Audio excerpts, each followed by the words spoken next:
Hey guys, welcome back to Hike Oregon. Today's video is going to be part 3 of the Prepping for Backpacking Season series.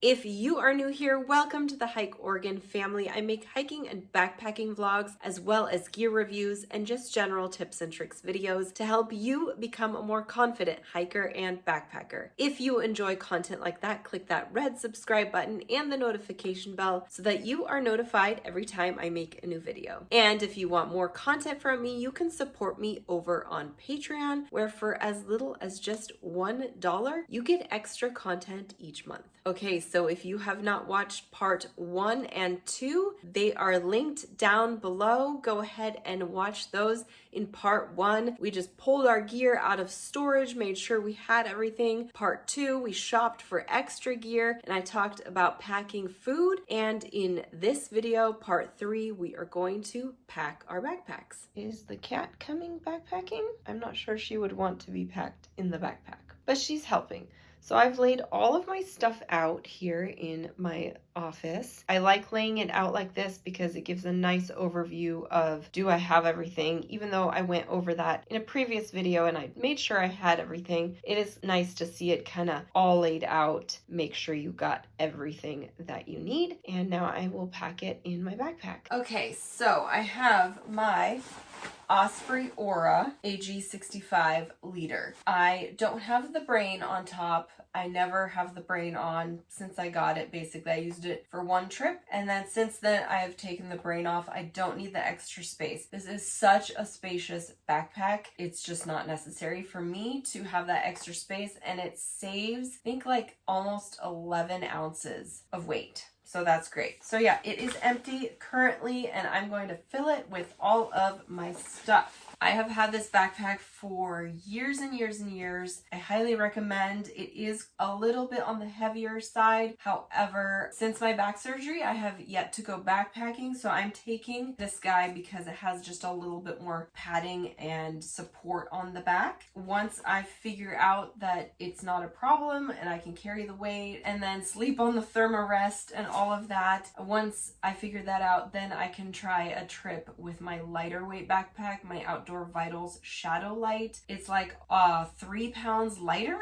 So that would be nice to go back to that. But for now, I need all the support and all the padding to make sure that I'm good. So let's get started. One thing that was not laid out is my Tyvek ground sheet. This is a piece of Tyvek that I use as a tent ground sheet instead of buying the like $85 ground sheet that Big Agnes makes for the tent. I just cut out a piece of Tyvek. This is great, lightweight. I just keep it in the backpack, that way I don't have to store it extra. So that goes in there. Then I pack the tent, and I always stick it long ways in because it's, as you see, really long, and so are the stakes. So I kind of put that like to one side, and then same with the stakes. Next, I usually do my sleeping quilt. So this is my Outdoor Vitals quilt. I have put it into my Sea to Summit compression sack. I really like this compression sack because I can make this super tiny. As you can see, it's very, very small.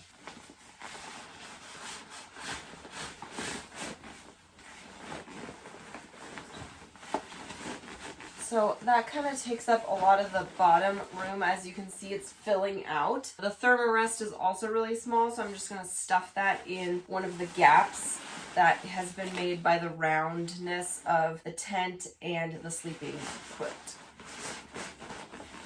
As you can see, it is filling out nicely. There are still some gaps and stuff in there that I like to fill with things like my pillow and my jacket.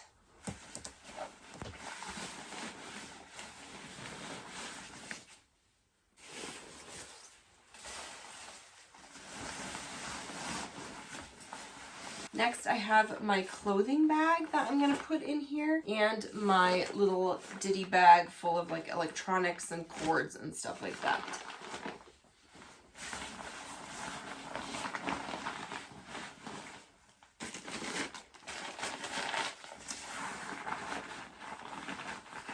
As I'm filling this up, I have a nice little gap to put the cook pot in. One thing I like to keep in mind with this cook pot is it has some mildly sharp metal on the outside here. So I make sure to put that next to something that can't rip. So I'm not gonna ever put this next to my sleeping quilt or something that is fragile, or you know, my puffy coat or something where that could get caught on here and rip.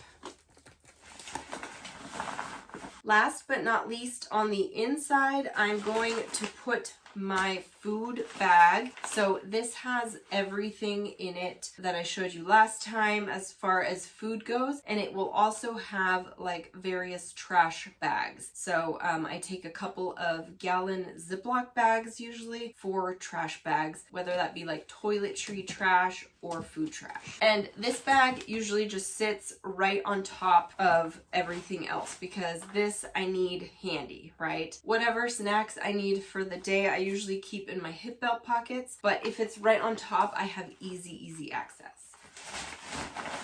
Okay, so I'm just gonna clip this closed and close it.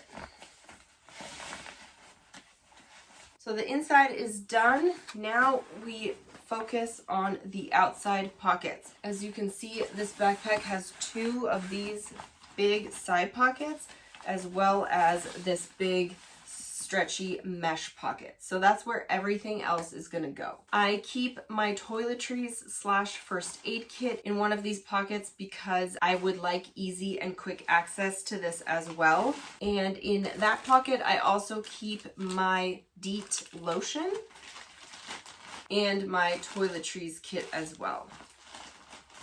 So this is basically my toiletries compartment. And then in the other one, I will have my backpack cover. This is for like a rain cover. This backpack is like water resistant, but if it's a really dumping rain, I'm gonna want this backpack cover, and trust me, I have used it. And then I also have my head net, and I'm gonna stuff my rain gear in there as well. And then I have my spork. This doesn't really fit well anywhere, so I usually put it in this random pocket as well.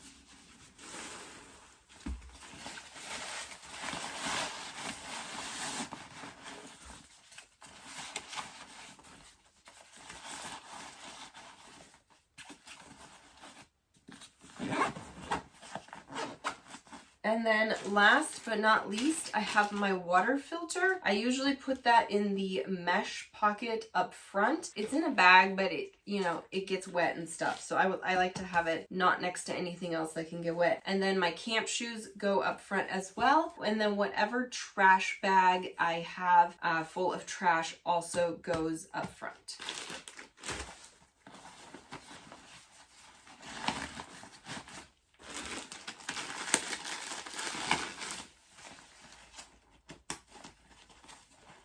And then down here, I have these awesome straps that I can hook this guy onto. This is part of a Thermarest Z-Lite. It's not the whole thing, it's cut in half. And I use it as a sit pad, stretch pad. Like it's pretty big. It's not the full length, but it's pretty big. And it's bigger than the little tiny sit pads, which I prefer for backpacking to have a little bit more space. So that just gets strapped on to the bottom here. And I like having this on the bottom also because it makes the backpack sit upright. So when I put the backpack down, it's not gonna just topple over because of this guy. And then last but not least, I have my water bottle. Generally, I have two of these, one on each side of the backpack. And if you have not seen my video where I talk about my little straw hose drinking contraption, I can link that right here. I made this and it's really handy. So this hose gets put into the water bottle and then I can drink using the hose so I don't have to constantly stop and take out the water bottle. So water bottle goes in here. And that is it, my friends. Then I just close it, cinch everything down, and there you go. There is my fully packed backpack. So fully packed with just the one water bottle. Now, mind you, I usually have two. It's 24.5 pounds. So that's pretty decent. The only thing, like I said, that would add weight right now is more food if I go for a longer trip, and then of course another water bottle. Thank you so much for watching this Prepping for Backpacking Season series. I hope you enjoyed and found it helpful. I would love to hear in the comments down below what backpacking trips you are looking forward to this season. If you don't already, go ahead and follow me over on Instagram. That's where I post all of my recent hiking and backpacking adventure pictures. And if you want to hike and backpack here in this amazing state of Oregon, check out my website, hikeoregon.net. You'll find tons of content there. I do tons of hike write-ups. I do specific write-ups on like wildflower hikes, viewpoint hikes, waterfall hikes. Anything and everything you want is on the website. And the website is also the place where you can purchase all of the hiking guidebooks that I've written over the years. Thank you so much for watching, and I will catch you on the next adventure.